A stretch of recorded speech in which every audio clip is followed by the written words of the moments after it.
In this WrestleTalk news, AEW's Tony Khan and Sammy Guevara Heat, AEW's Dax Harwood Heat, Mandy makes all the money on FanTime, and more. Complete your New Year's resolution to make me proud of you immediately. Subscribe and enable notifications to always on for daily wrestling news videos. Support WrestleTalk! As if 2022 didn't have enough industry-shifting news already, professional wrestling managed to have another potentially significant development in the final week of the year. Following a 3-year-plus working relationship between AEW and the Mexican promotion AAA, not the Batteries, which has seen multiple AAA title defenses take place in All Elite, December 28th Night of Champions show appears to be at least the beginning of that partnership's end. FTR lost the AAA Tag Team Championships that they've held since the previous October to Dragon Lee and Jalistico, but Dragon Lee revealed immediately afterwards that he's actually signed with WWE and he's just going to vacate the tag titles anyway. Joke's on you, AEW, because that means there was no reason for FTR to drop the belts apart from to embarrass them, and the AAA Mixed Tag Team Champions Melo and Sammy Guevara were stripped of their belts after they didn't show up for their advertised defense. Initially, it's the FTR loss that seems the most significant. It's the first time in history that signed WWE talent has wrestled one signed with AEW, and as of right now, that record is 1-0 to WWE in kayfabe victories. But AAA's head of talent relations, Conan, himself formerly of AEW, where he made cameo appearances alongside Santana and Ortiz, has revealed his new promotion's heat with how Tony Khan handled the Guevara and Melo situation. Real-life couple Guevara and Melo had already missed 2 previous AAA shows. According to Conan, speaking on his Keeping It 100 podcast, they missed their flight for the first one, and Melo, being Brazilian, didn't sort out her visa in time for the next one. But for the Night of Champions match, Tony pulled Tay because some girl, I don't know who, had COVID. According to Dave Meltzer, Conan is likely referring to the Ruby Soho and Willow Nightingale match against Tay Melo and Anna JAS that happened on the same night as the AAA show. Meltzer reports this match was originally meant to take place several weeks beforehand, but one of the competitors tested positive for COVID and the match was moved to the 28th of December, clashing directly with the AAA show. No offense to that tag match, it was really enjoyable on Dynamite, but there were no major angles I could see that meant it had to be on that week's show. Surely it could have been delayed to the following week's Dynamite or Rampage, and then you could have still honored your Mexican partner promotion's dates, especially if that appearance has been botched twice already. Also speaking on Conan's podcast, AAA announcer Larry Dallas implies this has frustrated those running AAA. Tony Khan has about 100 people on his roster. One person got sick and he decided to screw another company, I guess, and put Tay in a meaningless match that means nothing for her. They were supposed to lose the titles a couple of weeks ago, I believe. Conan continues, saying the Tay Melo match doesn't explain why AEW didn't send AAA Sammy Guevara, who wasn't booked for anything on that night. I'm not sure why Sammy was pulled, because he didn't even appear on the show. What I don't understand is why did they send Sammy? Sammy didn't do on the show. This corroborates Meltzer's report following the Night of Champions event. The AAA wasn't thrilled with AEW's decision to block the Melo appearance in favor of using her on their own show. The larger ramification here is AEW potentially losing AAA as a partner at the exact same time WWE appears to be trying to match with wrestling promotions on Hinge, or whatever you would call a wrestling promotion dating app. Grappler? With the E removed, such as grappler?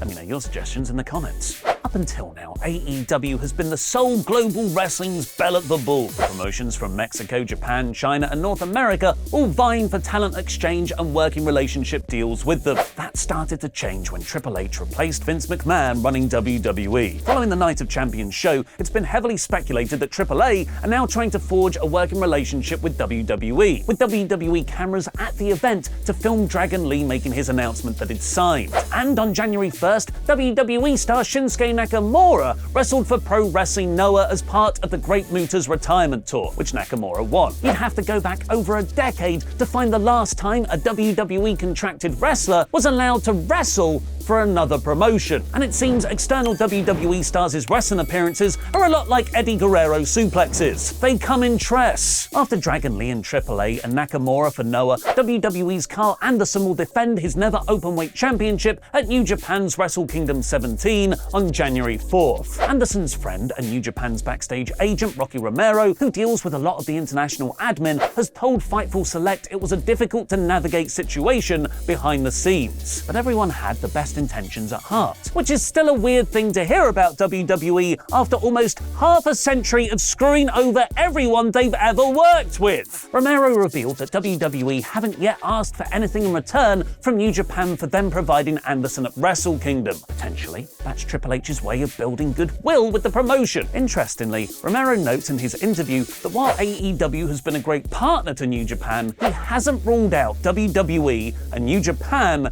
continuing their working relationship. This is unprecedented for WWE and should be a major warning for Tony Khan to prioritize his international partners and potentially demand exclusivity from them, in case WWE poach another promotional relationship. If that did happen though, what WWE versus New Japan match would you like to see most? Tell me why it's Suzuki versus Brock Lesnar in the comments. But never mind Tony Khan's interpromotional heat. What about the heat inside his own company? In the first episode of Dax Harwood's FTR podcast, aka the CM Punk Positive PR Tour, he's revealed how every man has a price. And that price is a $500 Starbucks gift card. Dax and Punk became very close during their time backstage in AEW. And due to Harwood and a bunch of other wrestlers' love of coffee, Punk had these gift cards for Starbucks with like $500 on each gift card, and he gave it to myself, Cash, Sean, Wardlow, and Max. He said, "This is to show my appreciation for you guys allowing me to work with you." Dax has also said Punk distributed Starbucks gift cards anonymously to the women's locker room to recognize the hard work they were putting in. I'm starting to think Dax is trying to get Starbucks to sponsor his new podcast. Harwood has also shared 2 stories of backstage heat in the episode. Firstly, and I'm sure totally coincidentally, with the ultimate stimulus for Brawl Out, Colt Cabana. The very first day we were in the company, I could be wrong, I just felt that Colt didn't like us. There were some people that didn't like us, like I said, and I remember that he made fun of my accent the very first day, and I wasn't very happy with that. Harwood maintained that there was absolutely no chat in the locker room about issues between Cabana and Punk, and he had no idea that there was any kind of problem between the two, which take with a pinch of salt, as that's not what's been reported. And there was also a very high-profile legal battle between them that famously ended their lifelong friendship. The other story was about Dax's heat with the since-departed Bobby Fish. Fish had already said how he got into it with Dax, and now Harwood has elaborated. There was an issue he and I had on live TV where I felt he was taking advantage of me, and things got very, very, very heated on stage, and I accidentally, well, not accidentally, I punched Kyle O'Reilly because I thought Kyle was getting involved as well. We got to the back, we had to be separated. 30 minutes later, we apologized, we hugged. Things were good. Dax goes out of his way to say that now him and Fish get along great. It shows that wrestling is a contact sport both in and out of the ring, and high emotion clashes and resolutions likely happen all the time. We just don't hear about the majority that get quickly resolved. Or AEW is crumbling from the inside, because Wrestling Observer Radio is reporting that people backstage are not happy with Dax Harwood's podcast. In the total opposite to crumbling on the inside though, Mandy Rose is thriving on the outside. Just several weeks after being reportedly released from WWE for posting racy photos to her fan-sided page, the extra publicity has helped her earn $1 million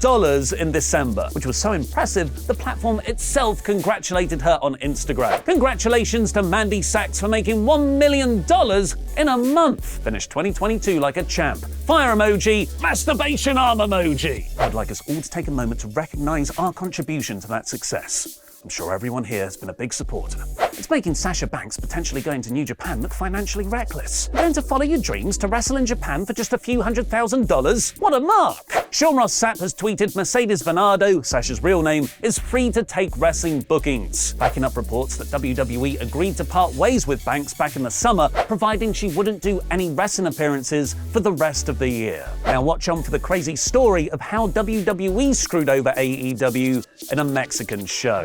Dragon Lee to NXT could be one of the most significant signings of 2022. Because WWE might not have actually signed an individual wrestler. They might have just signed a whole promotion.